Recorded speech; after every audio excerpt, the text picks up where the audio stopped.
the hidden key to your reality, unlocking the creative power within.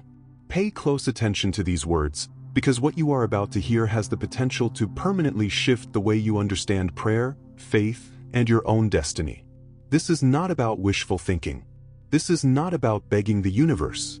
This is about accessing the deepest, most powerful force you've ever known, the power of conscious creation. Most people believe that prayer is a request, a plea to an external God to grant their wishes. But Neville Goddard dismantled this belief. He taught that prayer is not about changing God's mind. It's about changing your own state of being. When you truly understand this, you stop asking and you start embodying. You stop begging and you begin commanding. Let this truth settle into your mind. You do not get what you want. You get what you are. And what you are, at the deepest level of your subconscious mind, determines what your reality reflects back to you. So here's the secret. Prayer that works is not about the words you say, but the feeling behind those words. Your subconscious doesn't respond to logic. It responds to emotion, especially the emotions you dwell in consistently. You've probably prayed for more money, more freedom, a better life. And maybe it didn't come, but because you were trying to change the external world without ever changing the inner blueprint that's running your life. That blueprint, your internal programming, is built from repeated thoughts, emotions, and most importantly, your identity. Neville taught that imagination is not just fantasy, it is the very mechanism of creation. When you imagine something clearly and feel it as if it is already true, your subconscious begins to accept it as reality. And once the subconscious accepts it, your outer world must begin to reflect it. So the first step on this journey is simple but powerful. Shift your identity. Begin to think, act, and feel like the version of you who has already achieved what you desire. Say it out loud right now with conviction. I act as one who has already won. This is your first command. This is your first code to rewrite the program running your life. Your subconscious mind is listening. And with repetition, emotion, and clarity, it will obey. Blueprint of the mind: how clarity activates creation. Now that you understand the prayer is not a plea, but a command issued from a transformed state of being, it's time to address the foundation of all manifestation: clarity. You see, the universe does not respond to vague desires. Your subconscious does not act on generalities. If you say, I want more money, you might find a coin on the street. Technically, that's more money. But it's not what you meant. The problem? You never defined it. Neville Goddard emphasized this point with unmatched intensity. Assume the feeling of the wish fulfilled. But to assume that feeling, you must first know exactly what the wish is. You cannot embody what you have not clearly identified. Creation requires a blueprint, and your subconscious mind, the builder, cannot construct a skyscraper from a foggy outline. Think of it this way: you wouldn't hire an architect to build your dream home and say, just make it nice. You describe every room, every material, every feature. You draw it out. You'd see it in your mind before a single brick is laid. The same is true for your financial life, your relationships, your health. You need a clear, detailed mental and emotional blueprint. So here's your next step. Sit down with a pen and paper, not your phone, not your computer. There's something powerful about writing by hand. It engages your mind and body at a deeper level. Write out your goal in precise detail. Example: I will have in my possession the amount of $100,000 by December 20th, 2025. And then, and this is essential, define what you will give in exchange. The law of prosperity is not charity. It is exchange. You are not asking for something for nothing. You are stating a value for value equation. In exchange, I will give my best and most valuable service as a coach, a creator, a teacher, a business owner. This act turns a dream into a command, a wish into a plan, a hope into a contract between you and your inner self, the engineer of your external world. Without this level of clarity, your prayers become background noise, static in the universe. But with clarity, every word you speak becomes a brick in the building of your new life. Neville taught that the cause of all results lies in the assumption. And assumptions are rooted in specificity. Clarity sharpens belief. Belief unlocks feeling. Feeling activates the subconscious. So now you must become precise. How much? By when? What will you give? Once that is written, you hold the blueprint of your future in your hands. You are no longer hoping. You are building. The sacred ritual how to program your mind through feeling and repetition. Now that you hold your written blueprint, the precise amount, the date, and the exchange of value, the question becomes, how do you install this vision into your subconscious mind? The answer lies in ritual. Neville Goddard didn't teach wishful thinking, he taught deliberate, structured inner work. He taught that your mind is a garden, and your imagination, when properly directed, is the hand that plants seeds into the soil of your subconscious. But seeds don't grow just because they're planted. They require consistent attention, water, sunlight, care. And the seed of your new reality is no different. So here is the sacred ritual. Twice a day, at the most receptive times, once in the morning when you wake, and once at night just before you sleep, you will read your written declaration out loud, with full emotion, focus, and belief. Why these 2 times? Because at those moments, your conscious mind is relaxed, and your subconscious is wide open. Your brain moves through natural states from beta to alpha to theta. And in theta, your mind is highly programmable. This is your window of power. So you sit quietly. You read your declaration. But here's the part most people miss, and it's the difference between an empty affirmation and true reprogramming. You feel it. You don't just speak the words. You step into the scene of already having it. You close your eyes and imagine not as an observer, but as a participant. You see through your own eyes, feel with your own body. You become the version of you who already possesses what you've declared.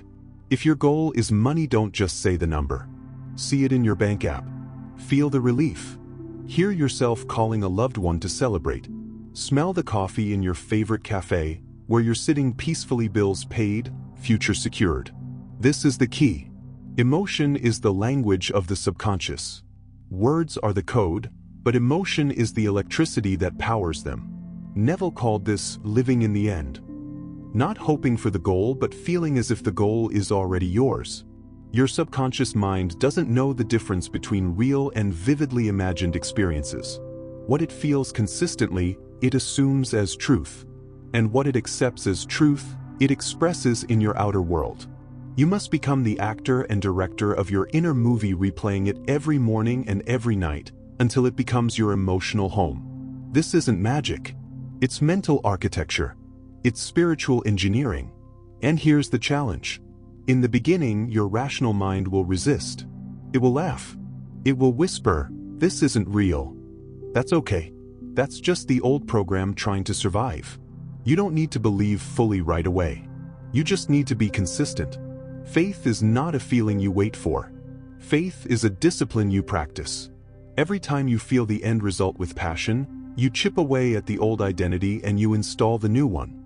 Day by day, repetition by repetition, you are no longer wishing. You are becoming. Arriving in the end, entering the state of the wish fulfilled. You've planted the seed. You've written the vision. You've begun the sacred ritual of declaration and emotion. Now comes the most powerful step of all, living in the end. Neville Goddard taught this as the central practice of all manifestation. It is the bridge between imagination and reality. It is not about hoping. It is not about trying. It is about embodying the version of you who has already received what you desire and doing it with such emotional intensity that your subconscious accepts it as fact. Ask yourself this. If your goal was already achieved, if the money was already in your account, the business already thriving, the freedom already yours, how would you feel right now? What would you be doing differently? How would you carry yourself? What would your inner dialogue sound like? This is the emotional state you must step into. Not tomorrow. Not when things change.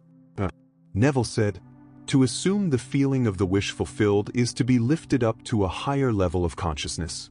If this assumption is persisted in, it becomes your reality.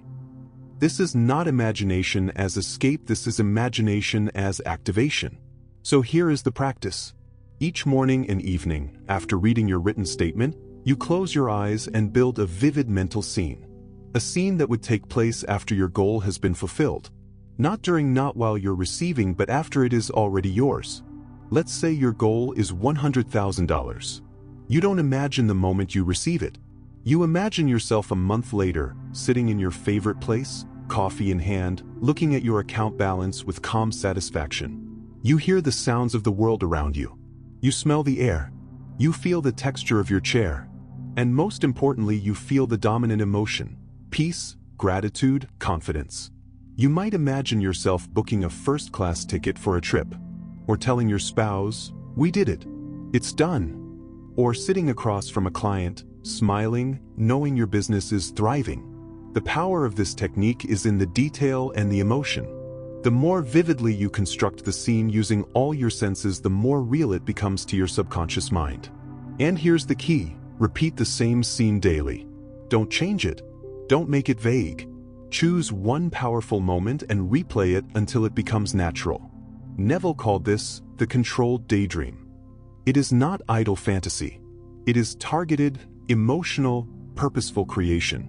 And as you do this, something begins to happen. Your current reality starts to feel incomplete, because your subconscious now holds a stronger image, one that contradicts the outer world. And slowly, the outer world begins to shift to match the inner one. This is not a maybe. This is a law. Feel from the place of already having. Make that state your new home. Because what you feel to be true consistently, emotionally, clearly must become your world. The war within: how to conquer doubt and silence the old self. You've begun to visualize. You've built the scene. You've felt the outcome. And then it hits you. A voice. A quiet, subtle whisper that says, "This is nonsense. Look at your bank account. Who do you think you're fooling? This is just daydreaming." This is the war within, and it is the most critical battle you will ever face on the path to creating a new life. Neville Goddard warned about this phase. He knew it well. He taught that the first resistance you meet won't come from the outside world, it will come from inside your own mind. This resistance is not failure. It is proof that you are shifting. When you start to declare a new reality, the old programming doesn't applaud. It panics. Because the ego, the old self, was built on your past identity. Its job is to protect the version of you that struggled, feared, and doubted. That self has a home in scarcity. And now it feels threatened. So it fights back. It tries to drag you back into alignment with what it knows: lack, limitation, and logic. Neville said, "Your present world reflects your former thoughts. If you desire to change it, you must begin by changing the thoughts you now entertain." So here is your strategy. 1. Expect resistance and prepare for it.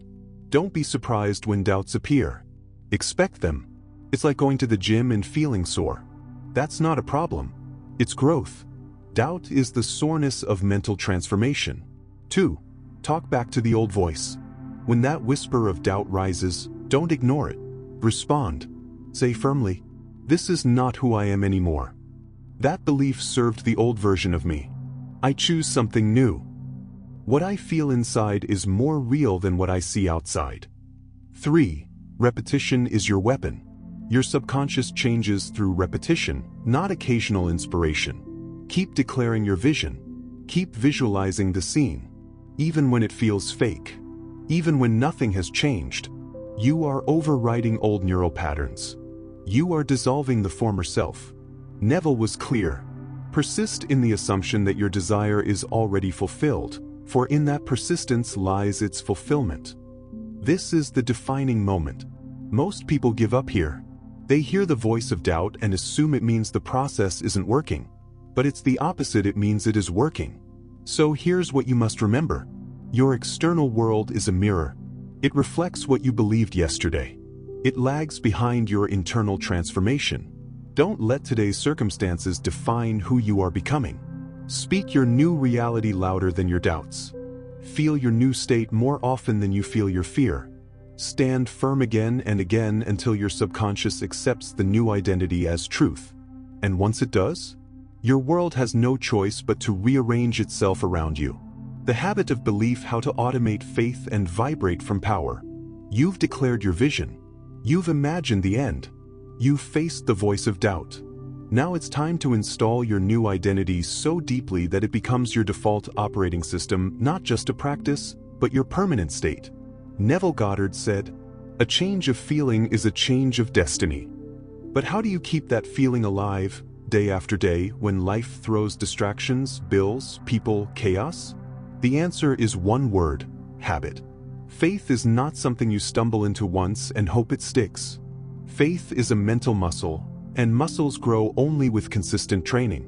So here is your next mission. Turn your inner work into a ritualized, automatic habit. Here's how. 1. Set your triggers.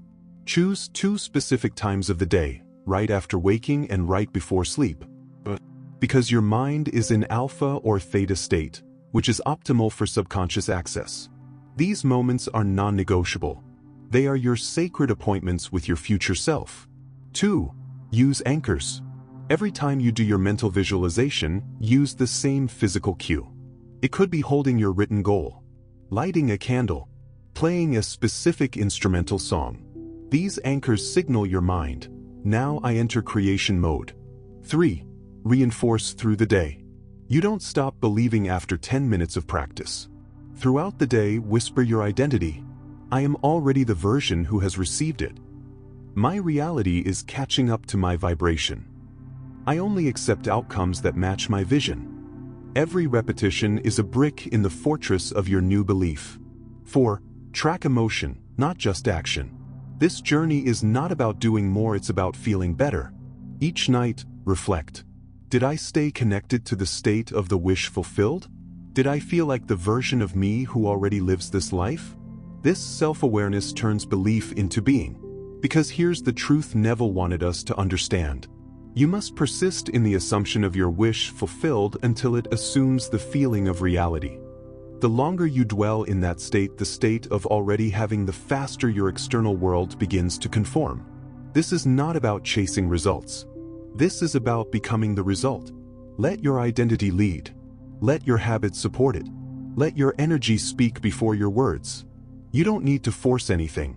You need to vibrate from the place where nothing is missing. Now it's your turn. Don't let this be just another insight you forget by tomorrow. Tonight before you sleep, perform your ritual. Read your written declaration out loud. Close your eyes. Enter your scene. Feel the reality. And whisper, "I am now living the life I once imagined." Comment below, "I see myself already living my future." This is your vow to the universe. This is your silent command that you have decided to win. Signs, whispers, and inspired action when the universe begins to move. You've practiced. You've persisted. And now, something begins to shift. You feel lighter. You notice moments of inner peace even when your external situation hasn't changed yet. You begin to see repeating numbers, coincidences, ideas that come out of nowhere. You overhear conversations that seem meant for you. An old contact reaches out. An opportunity just shows up. These are not accidents. They are signs. The invisible blueprint you've installed in your subconscious is now pressing outward, influencing people, events, and circumstances to match your new inner frequency. Neville Goddard said, "The world is yourself pushed out. Ask yourself what you want, and then give it to yourself. Do not question how it will come about. Just go your way, knowing that the evidence of what you have done must appear." In other words, you don't chase signs. You become the signal and the signs come to you. 1. Recognizing the whispers. When you're aligned, your intuition becomes sharper. You might feel a sudden urge to reach out to someone, start a new idea, change your routine, research something you've never considered. This is not random. It's your subconscious mind communicating with infinite intelligence, delivering instructions. This is what Neville called inspired action. It's not forced. It's not driven by fear or urgency. It feels light, clear, curious, sometimes even irrational but undeniable. 2. Taking inspired action. Here is the key difference between inspired action and desperate action. Desperate action says, "I must fix this now or I'll fail." Inspired action says, "This feels aligned. Let me follow it with trust." When you take action from the state of the wish fulfilled, you are no longer trying to create your desire, you are cooperating with its unfolding. Imagine this. You feel a pull to attend an event, and there you meet someone who becomes your business partner. You feel guided to watch a video, and it contains the exact insight you needed. You're inspired to post something, and it attracts the right client. This is the dance between belief and behavior. You've declared, you felt, and now you act, not because you're unsure but because you're certain. Neville emphasized, a change in feeling is a change in destiny. No external help is needed. You have everything within you now to create the life you desire. You don't wait for proof. You become the proof. Starting today, stop ignoring the signs. If something touches your intuition, act immediately. Challenge for the next 72 hours. Pay attention to the inspirations that arise. Follow at least one inspired action, even if it seems small. Trust that it is connected to your manifestation. Comment below. I'm paying attention. The universe is already responding. This is your vow of attention and readiness. Because destiny doesn't wait for the hesitant. It rewards those who follow their vision with faith and action. Perfect. We've reached the grand conclusion. This is where everything connects. Faith, action, reprogramming, identity, persistence, and vibration. But above all, decision. Now it's time to seal your new self. Not as a hope, but as a non-negotiable decree. Decide. Command. Become the final shift to your new reality. There comes a moment in every transformation when you must draw a line. No more trying. No more wishing. Only one decision remains. You become. Neville Goddard didn't teach you to beg. He taught you to assume the state of the wish fulfilled, to inhabit it so deeply that the external world has no choice but to conform. This is the essence of all prayer, all creation, all manifestation. Not to ask but to command with certainty. You are no longer the version of you who hopes. You are the version who knows, who feels, who lives as if it were done because, energetically, it is. Your subconscious doesn't respond to timelines. It responds to identity. And you are no longer a seeker. You are the embodiment of the result. Now ask yourself, not with doubt, but with decision. Am I willing to burn the bridge back to scarcity? Am I ready to let go of my old self forever? Am I done negotiating with my limitations? Because if you say yes, truly your life will divide into before and after this decision. Neville said, dare to believe in the reality of your assumption and watch the world play its part relative to its fulfillment. He didn't say try. He said dare. Because once you fully decide that your future is non-negotiable, you stop reacting and start commanding. You stop waiting and start moving. You stop playing small and step into the divine role of creator. The world is clay. Your mind is the mold. And your faith is the fire. Don't just imagine it. Become it. Right now. Not tomorrow. Not when you have proof. Now, because the new version of you already exists in a parallel timeline, waiting for you to step into it. Final declaration. I now release the identity that no longer serves me. I step fully into the reality I have already created within. My faith is my evidence. My vibration is my signature. My action is my confirmation. The universe responds to who I am, and I am now the embodiment of wealth, peace, and purpose. Say it out loud. Feel it. Declare it. This is your final challenge. For the next 21 days, you will read your declaration aloud twice a day. Visualize the scene of your wish fulfillment. Feel the thrill of possession. Act with faith and courage on each inspiration you receive. And today, comment below as a commitment to the universe. I already am. I already have. I already lived. This phrase is your password to your new reality. Because the truth is simple. You don't have to wait to change your life. You just have to decide to live now as if you've already won.